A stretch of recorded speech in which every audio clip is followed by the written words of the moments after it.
প্রিয় দর্শক শ্রোতা বন্ধুরা, ডিবেট উইথ রানা চ্যানেলের পক্ষ থেকে আপনাদের সকলকে স্বাগতম শুভেচ্ছা।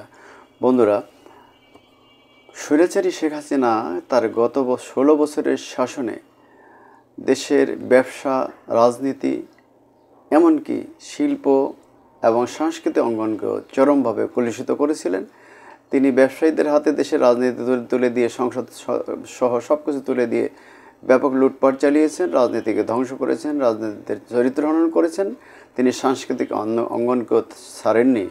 সাংবাদিকদের অন্তত দুজনকে তিনি এমপি মাওলানা শফিকুর রহমান এবং জাতীয় প্রেস ক্লাবের সভাপতি ফরিদা ইয়াসমিনকে এমপি বানিয়েছিলেন। তিনি ক্রীড়া অঙ্গনের মাশরাফি, তারপরে সাকিব, দুর্জয়, এদেরকে এমপি বানিয়েছিলেন। সাংস্কৃতিক অঙ্গনে সরাসরি সিনেমা এবং টেলিভিশনের শিল্পীদের মধ্যে ফারুক পাঠানকে এমপি বানিয়েছিলেন। এদিকে ফেরদৌস আহমেদ এমপি হয়েছিলেন। তারপরে আপনার আরও আছে রিয়াজ, আমাদের সুবর্ণা, মমতাজ, তারানা হালিম সহ অনেকেই তিনি এমপি বানিয়েছিলেন, রাজনীতিতে কলুষিত করেছিলেন। এর মধ্যে আমরা দেখছি যে মাহিও সংসদ নির্বাচন করার জন্য বেশ দৌড়ঝাঁপ শুরু করেছেন। শেষ পর্যন্ত আওয়ামী লীগ থেকে নমিনেশন না পেয়ে স্বতন্ত্র থেকে নির্বাচন করে হেরে গিয়েছিলেন। ফেরদৌস নামে যাকে চিনি, তিনিও হঠাৎ সিনেমা অঙ্গন ছেড়ে রাজনীতি প্রবেশ করলেন এবং ঢাকার 10 আসনে এই ডামি আমি নির্বাচনে অংশ নিয়ে এমপি হয়েছিলেন।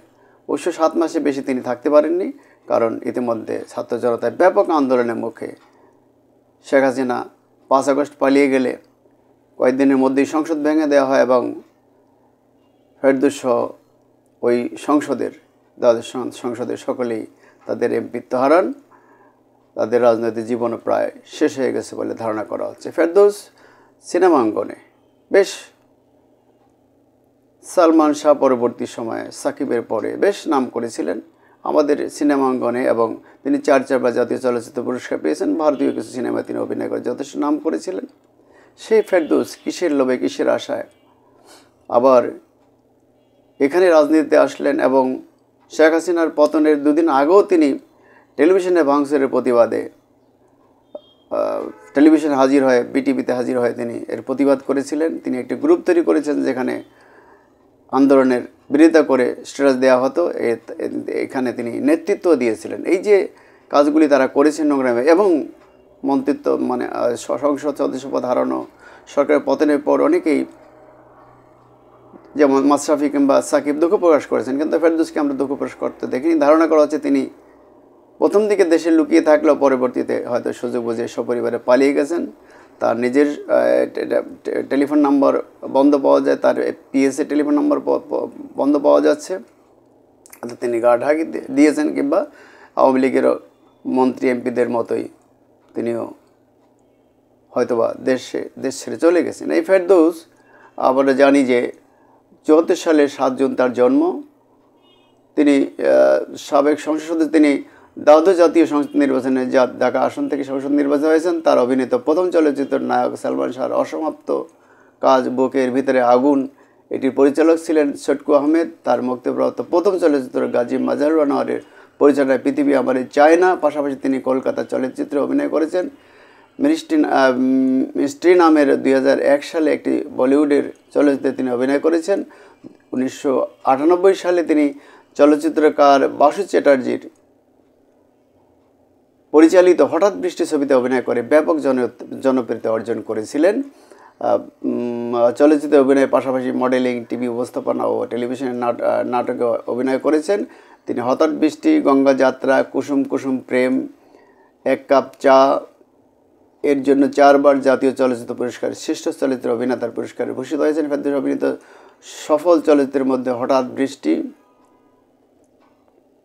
পৃথিবী আমারে চায় না, চুপি চুপি, এই মন চায় যে, সবার উপরে প্রেম, প্রেমের জ্বালা, বউ শাশুড়ির যুদ্ধ, প্রাণের মানুষ, চন্দ্রকথা, খায়রুন সুন্দরী, 2 নয়নের আলো, ফুলের মতো বউ, গোলাপি এখন বিলাতে অন্যতম। এছাড়া ফেরদৌস আহমেদ চ্যানেল আয়ের সেরা নাচিয়ে নৃত্য অনুষ্ঠানের প্রধান বিচারকের দায়িত্ব পালন করেন।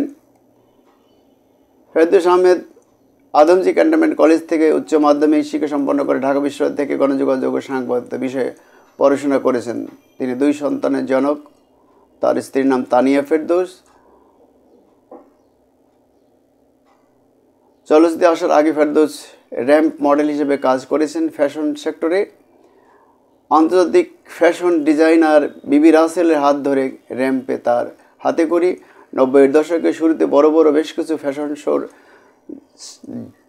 স্প্রিংয়ে তিনি অংশ নেন। 2015 সালে RFL এর ব্র্যান্ড অ্যাম্বাসেডর হন তিনি এবং 3টি বিজ্ঞাপনে কাজ করেন। ফেরদৌস আহমেদ চলচ্চিত্র জগতে পরিচিত পান ফেরদৌস হিসাবে। তার চলচ্চিত্রে আগমনের প্রায় নতুন নৃত্য পরিচালক আমির হোসেন আবুর হাত ধরে। 2006 সালে তার জনপ্রিয়তা কবির পরিচিত প্রথম ছবি আয়নাতে তিনি অভিনয় করেছেন। 2011 সালে মুক্তি পায় নাসিরুদ্দিন ইউসুফ বাংলাদেশ স্বাধীনতা যুদ্ধে ভিত্তিক অনুষ্ঠান মুশফিকুর রহমান গুলজার পরিচালিত কুসুম কুসুম প্রেম। 2016 সালে মুক্তি পায় মেহের আফরোজ শাওন পরিচালিত প্রথম চলচ্চিত্র কৃষ্ণপক্ষ, মুশফিকুর রহমান গুলজার পরিচালিত মন জানে না মনের ঠিকানা। এছাড়া অভিনয় করেছে ইন্দো বাংলা যৌথ প্রযোজনায় সাউদি বাদশাহ দা ডনতে। এতে আরও তিনি অভিনয় করেছেন কলকাতার জনপ্রিয় অভিনেতা জিৎ ও বাংলাদেশের নুসরাত ফারিয়া। এছাড়া অভিনয় করেন মোস্তাফিজুর রহমান শফি পরিচালিত ভালোবাসার তো, কতদিন দেখিনি তোমায়, 2 ছায়াছবি। তার বিপরীতেও থাকেন শাবনূর, 2 ঈদ উল ফিতরে মুক্তি। আচ্ছা, এগুলো করেছেন। 2003 সালে 9 ডিসেম্বর তানিয়া ফেরদৌসকে বিয়ে করেন।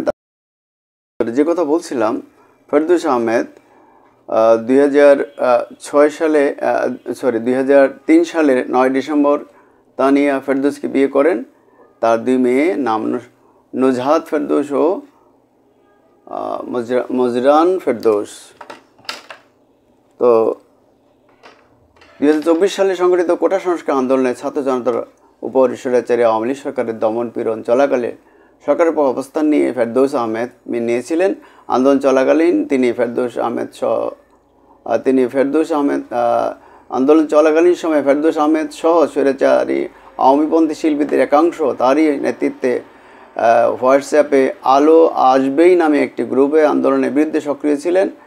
অসহযোগ আন্দোলনের পরবর্তী সময়ে 3 সেপ্টেম্বর তারিখে সামাজিক যোগাযোগ মাধ্যমে ওই হোয়াটসঅ্যাপ গ্রুপে সংশ্লিষ্ট কিছু স্ক্রিনশট ছড়িয়ে পড়ে তিনি হাসিনার পতনের আগে টেলিভিশনে এসেও টেলিভিশন ভবনে ভাঙচুর চালানোর প্রতিবাদ করেছিলেন।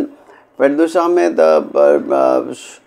সরকারের পতনের পরপরই তিনি আত্মগোপনে চলে যান এবং তার বিরুদ্ধে গত 21 আগস্ট সম্ভবত একটি হত্যা মামলা হয়।